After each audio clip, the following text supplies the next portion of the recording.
नमस्कार। सब राम भक्तों को राम राम।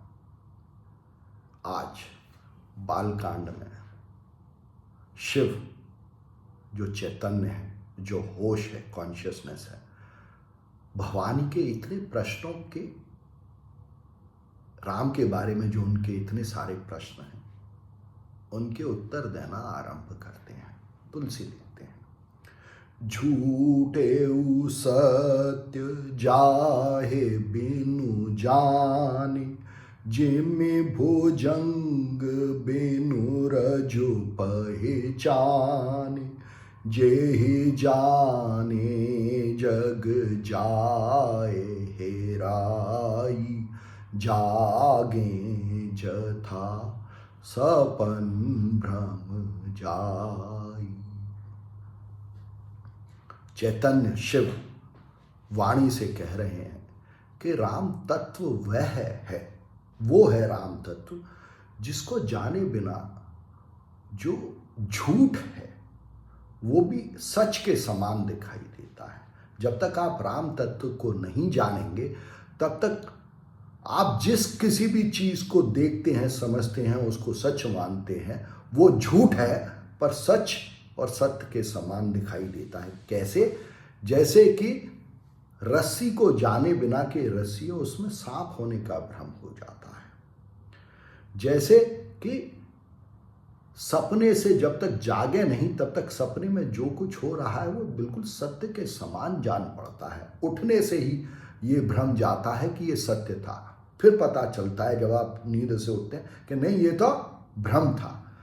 ऐसे ही राम को जाने बिना ये जो जगत है, ये जो विश्व है, ये हमें सत्य मालूम पड़ता है। पर जैसे ही हम राम को जानते हैं तो पता चलता है कि ये जगत सत्य न हो, कि ये तो राम का अंश है, राम का अंग है, राम के बहुत सारे चरित्र हैं इस जगत रूप में। आगे कहते हैं, बंदउ बाल रूप सोई राम, सब सिधे सुलभ जपत जेसु नाम, मंगल भवन मंगल हारी, द्रवं सुदशरथ अजिर बिहारी।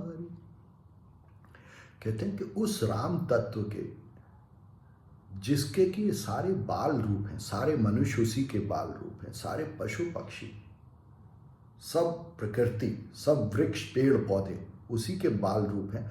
उस राम तत्व को मैं नमस्कार करता हूँ, उसी की वंदना करता हूँ, क्योंकि उसकी वंदना से उसको सब प्रकार जानने के लिए उसका नाम जरूरी है। और उसका नाम कैसे?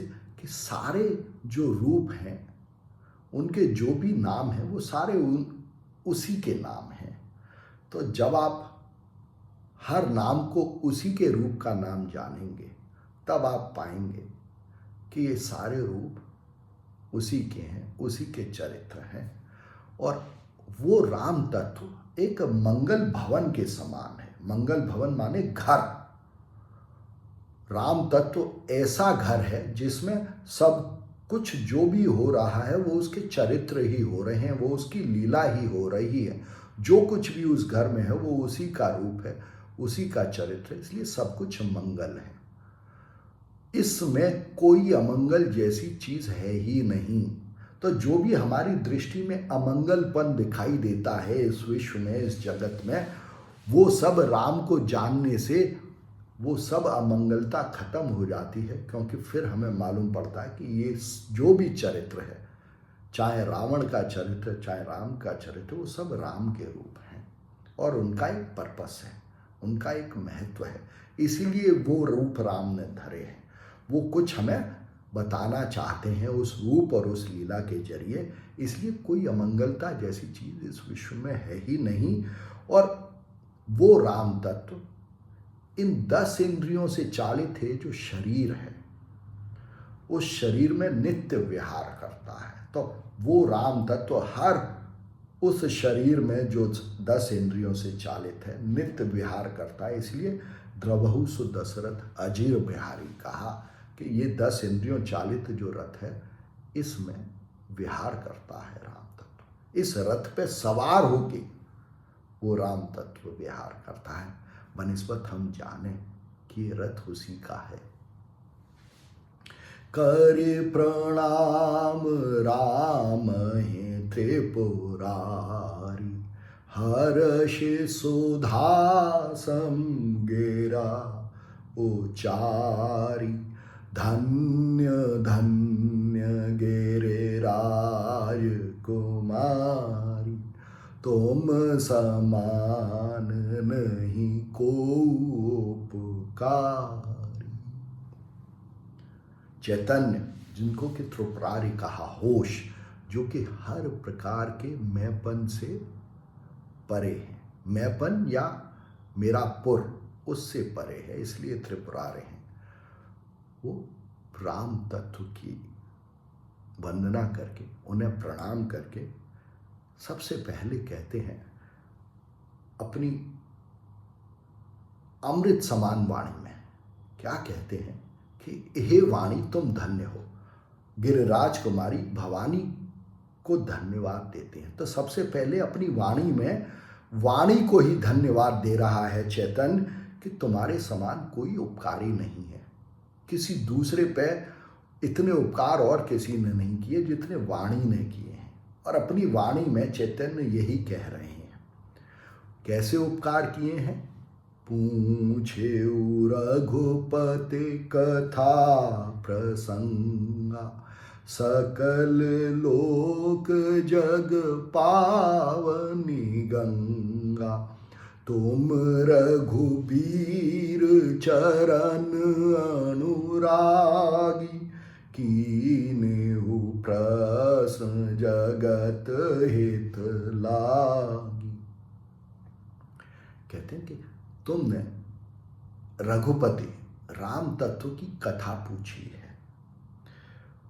ये राम कथा जिसको तुम पूछ रही हो, ये वैसे ही है जैसे कि गंगा जी सब जगत का पालन करती हैं, उनका पावन करती हैं, उनका कल्याण करती हैं सब जगत का। वैसे ही ये राम कथा जानने पर सब जीवों का पालन करती है, उनका उद्धार करती है, जैसे गंगा जी उद्धार करती हैं। किससे उद्धार करती है? अज्ञान से। राम कथा को जानने से जो अज्ञान है हम सब में कि मैं कौन हूँ, ये जगत क्या है, उससे उद्धार होता है, उससे मुक्ति मिलती है। और कहती हैं कि तुम्हारे को राम के ये जो विश्व रूप है, ये जो चरित्र है, इसमें विशेष अनुराग है, विशेष प्रेम है। इसीलिए इन सबों के हित के लिए ही, इस पूरे विश्व के हित के लिए तुमने इस कथा को पूछा है। तुम इन सबों पर उपकार करना चाहती हो।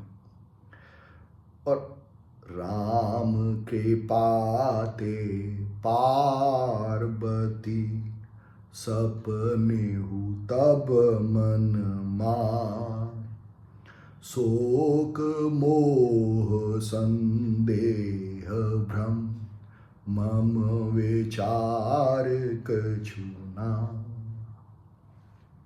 चैतन्य होश फिर वाणी से कहते हैं, और उनके लिए पहले कहते हैं कि पार्वती, कहते हैं कि राम की कृपा से पार्वती, आपके मन में सपने में भी कोई शोक मोह संदेह भ्रम नहीं है, क्योंकि आप तो इस अज्ञान के पार हो चुकी हैं।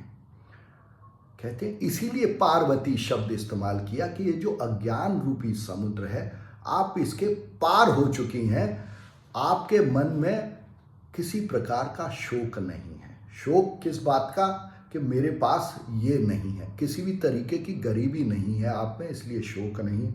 आप में किसी भी तरीके का मोह नहीं है कि ये मेरा है, वो मेरा है। किसी भी तरीके का मोह नहीं, किसी भी तरीके का संग देह नहीं है कि ये देह का संग ही असली संग है, ये भी नहीं है। और किसी प्रकार का भ्रम कि ऐसा है और ऐसा नहीं है, मैं कौन हूँ और आप कौन है, इसके बारे में कोई भ्रम नहीं है। चैतन्य कह रहा है वाणी से। तो तदपि शंका कीन्हु सोई, कहत सुनत सब कर हित होय। तो पार्वती ये प्रश्न आपने किस लिए पूछे हैं? और फिर खुद ही उत्तर देता है चैतन्य कि ये सब प्रश्न आपने इस पूरे विश्व के हित के लिए, उपकार के लिए पूछे हैं, जिससे कि यह विश्व, सारा विश्व जान सके कि राम तत्व क्या है और वो कौन है। सारा विश्व ये जान सके कि इस विश्व का सत्य क्या है। शेष अगले अंक में। धन्यवाद।